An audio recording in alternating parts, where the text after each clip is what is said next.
हमारा संविधान by Subhash Kashyap episode 2 संवैधानिक इतिहास। किसी देश का संविधान निर्माण सदैव उसके अतीत की नींव पर किया जाता है। अतः किसी भी विद्यमान तथा लागू संविधान को समझने के लिए उसकी पृष्ठभूमि तथा उसके इतिहास को जानना जरूरी होता है। प्राचीन भारत में संवैधानिक शासन प्रणाली, लोकतंत्र, प्रतिनिधि संस्था, शासकों की स्वेच्छाधारी शक्तियों पर अंकुश और विधि के शासन की संकल्पनाएं प्राचीन भारत के लिए पराई नहीं थी। धर्म की सर्वोच्चता की कल्पना विधि के शासन या नियंत्रित सरकार की संकल्पना से भिन्न नहीं थी। प्राचीन भारत में शासक धर्म से बंधे हुए थे। कोई भी व्यक्ति धर्म का उल्लंघन नहीं कर सकता था। ऐसे पर्याप्त परिणाम सामने आए जिनसे पता चलता कि प्राचीन भारत के अनेक भागों में गणतंत्र शासन प्रणाली, प्रतिनिधि विचारधारा मंडल और स्थानीय स्वशासी संस्थाएं विद्यमान थी और वैदिक काल 3000 से 1000 ईसा पूर्व के आसपास से ही लोकतांत्रिक चिंतन तथा व्यवहार लोगों के जीवन के विभिन्न पहलुओं में घर कर गए थे। ऋग्वेद तथा अर्थवेद में सभा, आम सभा तथा सीमित आयु वृद्धों की सभा का उल्लेख मिलता है।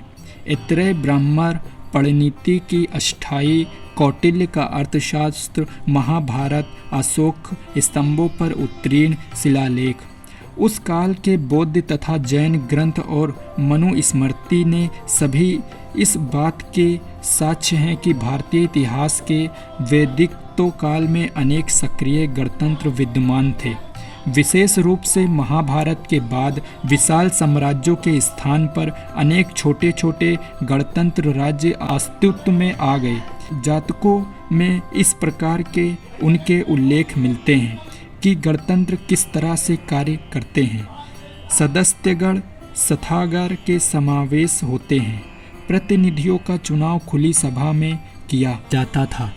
वे अपने गोप का चयन करते थे। वह राजा बनता था तथा मंत्री परिषद की सहायता से शासन करता था। ईसा पूर्व 4वीं शताब्दी में धृतराष्ट्र मल्लसंग नामक गणतंत्र परिसंघ ने सिकंदर का मुकाबला किया। पाटलिपुत्र पटना के निकट लिच्छवियों की राजधानी कौशाली थी। वहाँ राज्य का गणतंत्र था। उसका शासन एक सभा चलाती थी। उसका एक निर्वाचित अध्यक्ष होता था और उसे नायक कहा जाता था। दुर्भाग्यवश हमारे पास इन गणतंत्रों के संविधान में वितरण के विषय पर कोई अधिक जानकारी नहीं। यूनानी विद्वान मेगास्थनीज ने ऐसी जनावर्चित सभाओं के अभिलेख छोड़े हैं जिन्हें दक्षिण में जीवित रखा गया था तथा इनके राजाओं की शक्तियों पर अंकुश लगाया हुआ था। कौटिल्य के अर्थशास्त्र में भी इस बात का उल्लेख मिलता है कि प्राचीन भारतीय राज्य व्यवस्था में स्वेच्छाचारी शासन या राजाओं का दैवी अधिकारों के लिए कोई स्थान नहीं था। भारतीय राजा की शक्ति पर ऐसे प्रतिबंध लगा दिए गए थे जिससे कि वह उसका दुरुपयोग न कर सके। उसकी शक्ति को अन्य लोग, प्राधिकारी तथा हितों के अधिकारों एवं शक्तियों द्वारा नियंत्रित कर दिया गया था। वास्तविकता वह एक सीमित या संवैधानिक राजा था और जनता के बहुमत के आधार पर कार्य करता था। मनु लिखते हैं कि जिस प्रकार पागल कुत्ते को मार दिया जाता है उसी प्रकार अन्यायी था अत्याचार राजा को उसकी अपनी प्रजा द्वारा मार दिया जाना चाहिए। 10वीं शताब्दी में शंकराचार्य ने नीतिसार की रचना की, जो संविधान पर लिखी गई पुस्तक है। इसमें केंद्रीय सरकार के संगठन एवं ग्रामीण तथा नगरीय जीव राजा की परिषद और सरकार के विभिन्न विभागों का वर्णन किया गया। गणराज्य, निर्वाचन, राजा सभा और सीमित जैसे लोकतांत्रिक संस्थान बाद में लुप्त हो गए, किंतु ग्राम स्तर पर ग्राम संघ, ग्राम सभा अथवा पंचायत जैसे प्रतिनिधि निकाय जीवित रहे और अनेक हिंदू तथा मुस्लिम राजवंशों ने शासन के दौरान तथा अंग्रेजी शासन के आगमन तक कार्य करते रहे और फलते फूलते रहे। अंग्रेजी शासन। अंग्रेज भारत में व्यापारी बनकर आए थे। 31 दिसंबर 1600 को लंदन में चंद व्यापारियों द्वारा बनाई गई ईस्ट इंडिया कंपनी ने महारानी एलिजाबेथ से शाही चार्ट प्राप्त कर लिया था। इस चार्ट के दौरान कंपनी को आरंभ में 15 वर्ष की अवधि के लिए भारत तथा दक्षिण पूर्व एशिया में कुछ क्षेत्रों के साथ व्यापार करने का एकाधिकार दे दिया गया था, जिसमें कंपनी का संविधान, उसकी शक्तियों और उसके विशेषाधिकार निर्धारित थे। औरंगजेब की मृत्यु 1707 के बाद कमज़ोर पड़ते हुए केंद्रीय प्राधिकारी मुगल साम्राज्य के विखंडन और पूरे देश में गड़बड़ी के हालात का लाभ उठाते हुए कंपनी धीरे धीरे प्रभावित शक्ति के रूप में उभर कर सामने आ गई। 1757 में बंगाल के नवाब सिराजुद्दौला के खिलाफ प्लासी की लड़ाई में कंपनी की विजय के साथ इसकी पकड़ और मजबूत हो गई तथा भारत में अंग्रेजी शासन की नींव पड़ी। रेगुलेटिंग एक्ट 1773 का एक्ट भारत के संवैधानिक इतिहास में विशेष महत्वपूर्ण है, क्योंकि यह भारत कंपनी से प्रशासन और ब्रिटिश संसदीय नियंत्रण के प्रयासों की शुरुआत थी। कंपनी के शासनाधीन क्षेत्रों का प्रशासन अब कंपनी के व्यापारियों का निजी मामला नहीं रहा। 1773 में रेगुलेटिंग एक्ट में भारत में कंपनी के शासन के लिए पहली बार एक लिखित संविधान प्रस्तुत किया गया। चार्ट एक्ट 1833 भारत में अंग्रेजी राज के दौरान संविधान निर्माण के प्रथम धुंधले से संकेत 1833 के चार्ट एक्ट से मिलते हैं। इस एक्ट के अंतर्गत सभा परिषद जनरल गवर्नर ने विधि निर्माण अधिवेशनों तथा उसके कार्यपालक अधिवेशन में अंतर करते हुए भारत में अंग्रेजी शासनाधीन क्षेत्र के शासन में संस्थागत विशेषीकरण का तत्व समाविष्ट किया गया। भारत में अंग्रेजी शासनाधीन सभी क्षेत्र में संपूर्ण सिविल तथा सैनिक शासन तथा राजस्व की निगरानी, निर्देशन और नियंत्रण स्पष्ट रूप से governor general of India in counselling सिफारिश भारतीय गवर्नर जनरल को सौंप दिया गया। इस प्रकार गवर्नर जनरल की सरकार भारत सरकार और उसकी परिषद भारत परिषद के रूप में जानी गई। इस एक्ट के द्वारा विधीय क्षेत्रों में भी केंद्रीकरण का प्रारंभ कर दिया गया। विधीय कार्य के लिए परिषद का विस्तार कर दिया गया। पहले के 3 सदस्यों के अतिरिक्त इसमें एक विधि सदस्य और जोड़ दिए गए। Governor general of India in council को अब कतिपय प्रतिबंधों के अधीन रहते हुए भारत में अंग्रेजी शासनाधीन संपूर्ण क्षेत्र के लिए कानून बनाने की अन्य शक्तियाँ मिल गई। चार्ट एक्ट 1853 का चार्ट एक्ट अंतिम चार्ट एक्ट था। इस एक्ट के अंतर्गत भारतीय संविधान तंत्र में महत्वपूर्ण परिवर्तन किए गए। यद्यपि भारतीय गवर्नर जनरल की परिषद को ऐसे विधेयक प्रथिकरण के रूप में जारी रखा गया जो समूचे ब्रिटिश भारतीय के लिए विधेयक बनाने में सक्षम थी। यद्यपि इसके स्वरूप तथा संगठन में अनेक परिवर्तन कर दिए गए, जिसमें कि पूरी प्रणाली की परिवर्तित हो गई। विधेयक कार्यों के लिए परिषद में 6 विशेष सदस्य जोड़कर इसका विस्तार कर दिया गया। इन सदस्यों को विधेयक तथा विनियम बनाने के लिए बुलाई गई बैठकों के अलावा परिषद में बैठने तथा मतदान करने का अधिकार नहीं था। इन सदस्यों की विधेय परिषद कहा जाता था। परिषद में governor general, command in chief Madras, Mumbai, Kolkata और आगरा के स्थायी शासकों के 4 प्रतिनिधियों समेत अब 12 सदस्य हो गए थे। परिषद में विधेय कार्यों को इसके कार्यपालिका अधिकारों से स्पष्ट रूप से अलग कर दिया गया था और एक्ट की धारा 23 की अपेक्षाओं के अनुसार उनके इस विशेष स्वरूप पर बल दिया गया। सपा परिषद गवर्नर जनरल की निहित विधियों पर विनियम बनाने की शक्तियों का प्रयोग केवल उक्त परिषद की बैठक में किया जाएगा। 1858 का एक्ट भारत में अंग्रेजी शासन के मजबूत के साथ स्थापित हो जाने के बाद 1857 का विद्रोह अंग्रेज शासन का तख्त पलट देने का पहला संगठित प्रयास था, जिसमें अंग्रेजी इतिहासकार ने भारतीय गदर का भारतीयों ने स्वाधीनता के लिए प्रथम युद्ध का नाम दिया।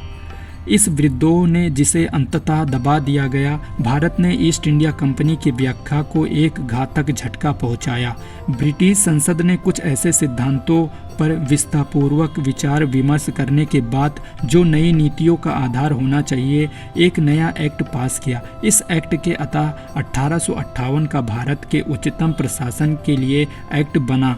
इस एक्ट के अधीन उस समय जो भी भारतीय क्षेत्र कंपनी में कब्जे में थे वो सब क्राउन के निहित हो गए और उन पर भारत के लिए प्रिंसिपल सेक्रेटरी ऑफ स्टेट के माध्यम से कार्य करते हुए क्राउन द्वारा तथा उसके नाम सीधे शासन किया जाने लगा।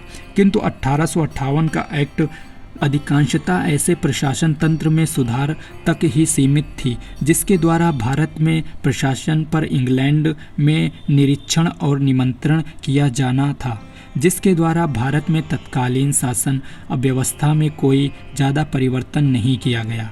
भारतीय परिषद एक्ट 1861। इसके बाद शीघ्र ही सरकार ने यह जरूरी समझा कि वह भारतीय शासन की सुधार संबंधित नीति का निर्धारण करे। यह ऐसे साधनों तथा उपायों पर विचार करे जिससे द्वार देश की जनमत से निकट संपर्क स्थापित किया जा सके और भारत की सलाहकार परिषद में यूरोपीय तथा भारतीय गैर सरकारी सदस्यों को भी शामिल किया जा सके, ताकि सरकार द्वारा प्रस्तावित विद्वानों के बारे में बाहरी जनता के विचारों तथा भावनाओं को अभिव्यक्त यथासमय हो सके। 1861 भारत का भारतीय परिषद एक्ट भारत के संवैधानिक इतिहास में एक महत्वपूर्ण और योगात्कारी घटना है।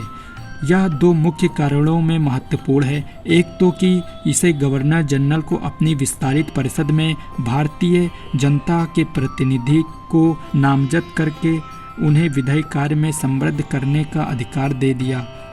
दूसरा यह कि इसे गवर्नर जनरल के परिषद विधायक शक्तियों को केंद्रीकरण कर दिया तथा उन्हें बम्बई तथा मद्रास की सरकार में निहित कर दिया। गवर्नर जनरल की कार्यपालिका परिषद का विस्तार कर दिया गया, उसमें एक 5वां सदस्य सम्मिलित कर दिया गया। उसके लिए न्याय विद्या होना जरूरी था। विधायी कार्य के कम से कम 6 माह तथा अधिक से अधिक 12 अतिरिक्त सदस्य सम्मिलित किए गए, जिसमें से कम आधे सदस्यों का गैर सरकारी होना जरूरी था। यद्यपि एक्ट में इसका स्पष्ट रूप से उपबंध नहीं किया गया था। यद्यपि विधान परिषद और गैर सरकारी सदस्यों में भारतीयों को भी शामिल किया जा सकता था। वास्तव में 1862 में गवर्नर जनरल लॉर्ड कैनिंग ने नवगठित विधान परिषद में 3 भारतीय, पटियाला में महाराज, बनारस के राजा और सर दिनकर राव को नियुक्त किया। भारत में अंग्रेजी राज की शुरुआत के बाद पहली बार भारतीयों को विधायी कार्य के साथ जोड़ा गया। 1861 एक्ट में अनेक धृढ़ियाँ थी। इसके अलावा यह भारतीय आकांक्षाओं को भी पूरा नहीं करता था। इसने गवर्नर जनरल को सर्वशक्तिमान बना दिया। गैर सरकारी सदस्य कोई भी प्रभावी भूमिका अदा नहीं कर सकते थे। न तो कोई प्रश्न पूछा जा सकता था, न ही बजट पर बहस हो सकती थी। देश में राजनीतिक तथा आर्थिक स्थिति निरंतर खराब होती गई। अनाज की भारी किल्लत हो गई और 1877 में जबरदस्त अकाल पड़ा। इससे व्यापक असंतोष फैल गया और स्थिति विस्फोटक बन गया। 1857 के विद्रोह के बाद जो दमन चक्र चला, उसके कारण अंग्रेजों के खिलाफ लोगों की भावना भड़क उठी। इसमें और भी तेजी आई जब यूरोपियों और आंग्ल भारतीयों के इल्बर्ट विधायिका का जमकर विरोध किया गया। इल्बर्ट विधायिका में सिविल सेवाओं के यूरोपीय तथा भारतीय सदस्यों के बीच घिनौने भेद को समाप्त करने की व्यवस्था की गई थी। भारतीय राष्ट्रीय कांग्रेस का जन्म। भारतीय राष्ट्रीय कांग्रेस का श्री गणेश 1885 में हुआ। होम इसके प्रवक्ता थे और प्रथम अध्यक्ष बने W.C. बनर्जी। श्री होमू अंग्रेज थे। 28 से 30 दिसंबर 1885 में श्री W.C. बनर्जी की अध्यक्षता में हुई। इसके पहले अधिवेशन में ही कांग्रेस ने विधान परिषदों में सुधार तथा उसके विस्तार की मांग की। इसके बाद कांग्रेस के प्रत्येक अधिवेशन में इस मांग को दोहराया गया। हर वर्ष यह मांग पहले ही अपेक्षा में अधिक जोर पड़ती गई। कांग्रेस के विचार ने सभी अन्य सुधारों के मूल में परिषदों का सुधार था। कांग्रेस के 5वें अधिवेशन 1889 में इस विषय पर बोलते हुए सुरेंद्र नाथ बनर्जी ने कहा, यदि आपकी यह मांग पूरी हो जाती है तो आपकी अन्य सभी मांगें पूरी हो जाएंगी। इस पर देश का समूचा भविष्य तथा हमारी प्रशासन व्यवस्था का भविष्य निर्भर करता। 1889 के अधिवेशन में जो प्रस्ताव पारित किया गया उसमें गवर्नर जनरल की परिषद तथा प्रत्यय विधान परिषदों में सुधार तथा उसके पुनर्गठन के लिए एक आयोजन की रूपरेखा दी गई थी। उसे ब्रिटिश पार्लियामेंट में पेश किया जाने वाला बिल में शामिल करने का सुझाव भी दिया गया था। इस योजना के अन्य बातों के साथ साथ यह मांग की गई कि भारत में 21 वर्ष से ऊपर सभी पुरुष ब्रिटिश नागरिक की मताधिकार तथा गुप्त मतदान पद्धति द्वारा मतदान करने का अधिकार दिया जाए। भारतीय परिषद एक्ट 1892।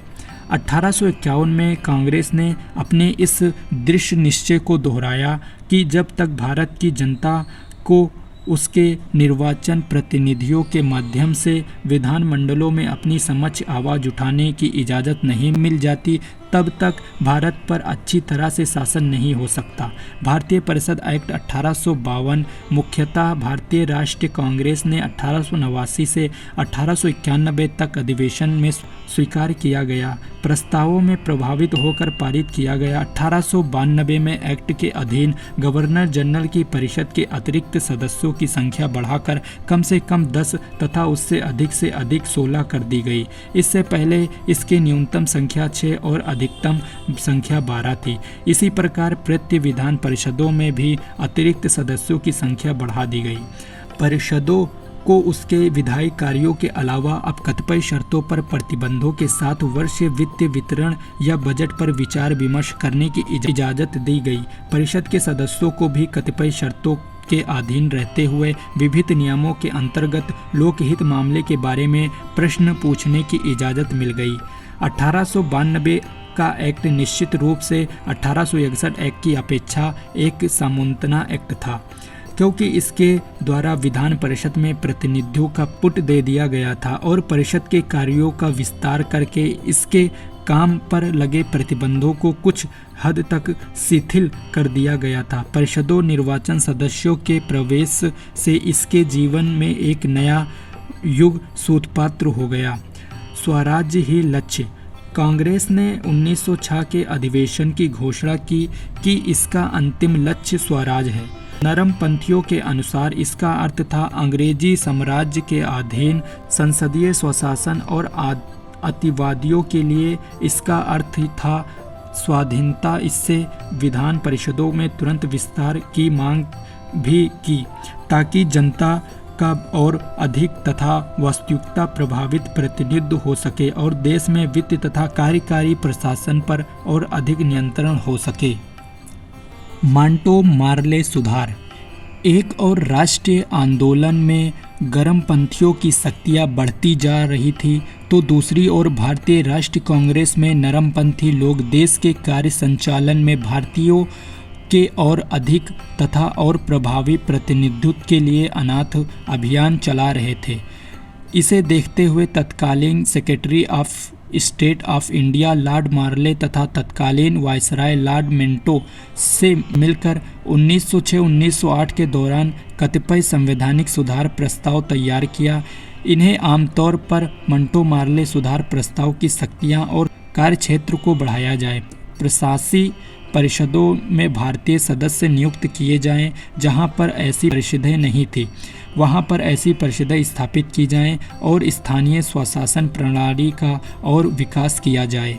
भारतीय परिषद एक्ट 1909 के एक्ट और इसके अधीन बनाए गए विनियमों द्वारा परिषदों तथा अनेक कार्य क्षेत्र का और अधिक विस्तार करके उन्हें अधिक प्रतिनिधित्व द्वारा प्रभावित बनाने के लिए उपबंध किया गया। सदस्यों की संख्या दुगनी अथवा दोगुनी से ज़्यादा कर दी गई। भारतीय विधान परिषद गवर्नर जनरल की परिषद के अतिरिक्त सदस्यों की अधिकतम संख्या 16 1892 के एक्ट के अधीन से बढ़ाकर 60 कर दी गई। इसमें प्रशासकीय परिषद सम्मिलित नहीं थे, वे पदेन सदस्य थे।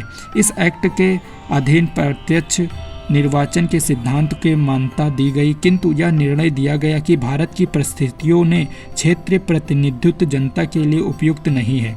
वर्ग तथा हितवृंद व्यक्तियों के माध्यम से प्रतिनिधित्व देना ही भारतीय विधान परिषदों का गठन करते समय निर्वाचन सिद्धांत को मूर्त रूप देने का ही मात्र व्यवहारिक विधि होता है। यद्यपि निर्वाचन सदस्यों की अनुपूर्ति के लिए का सरकारी सदस्यों की नियुक्ति के लिए तथा खा गैर सरकारी सदस्यों की नियुक्ति के लिए नामजदगी का उपबंध बनाए रखा गया, ताकि जिन लोगों को निर्वाचन द्वारा प्रतिनिधित्व देना व्यवहारिक प्रतीत होता था उन्हें प्रतिनिधित्व दिया जा सके। निर्वाचन सदस्य ऐसे निर्वाचन क्षेत्रों से चुने जाने थे तथा नगर पालिकाएं, जिला तथा स्थायी बोर्ड, विश्वविद्यालय, वाणिज्य तथा व्यापार संघ, मंडल और जमींदार या चाय बागान मालिकों जैसे लोगों के समूह ऐसे नियम बना दिए गए जिनसे सभी प्रति विधान परिषदों में गैर सरकारी सदस्यों का बहुमत हो, किंतु केंद्रीय विधान परिषद में सरकारी सदस्यों की ही बहुमत बना रहे। इन विनियमों में मुस्लिम संप्रदाय के लिए पृथक निर्वाचन मंडल का पृथक प्रतिनिधित्व की व्याख्या भी कर दी गई। इस प्रकार पहली बार संप्रदाय प्रतिनिधित्व के घातक सिद्धांत का सूत्रपात हुआ। इस एक्ट के द्वारा लागू किए गए सुधार जिम्मेदारी सरकार की मांग को न पूरा करते थे और न ही पूरा कर सकते थे, क्योंकि इसके अधीन स्थापित परिषदों में जिम्मेदारी का अभाव था, जो जन निर्वाचन सरकार की विशेषता होती थी। मोंटेगू घोषणा 20 अगस्त 1917 को तत्कालीन secretary of state of India Shri Montagu ने हाउस ऑफ कॉमन्स में एक ऐतिहासिक व्यक्त दिया। अंग्रेजी राज के दौरान भारत में उतार चढ़ाव वाले इतिहास में पहली बार इस व्यक्ति के द्वारा भारत में जिम्मेदारी सरकार की स्थापना का वादा किया गया।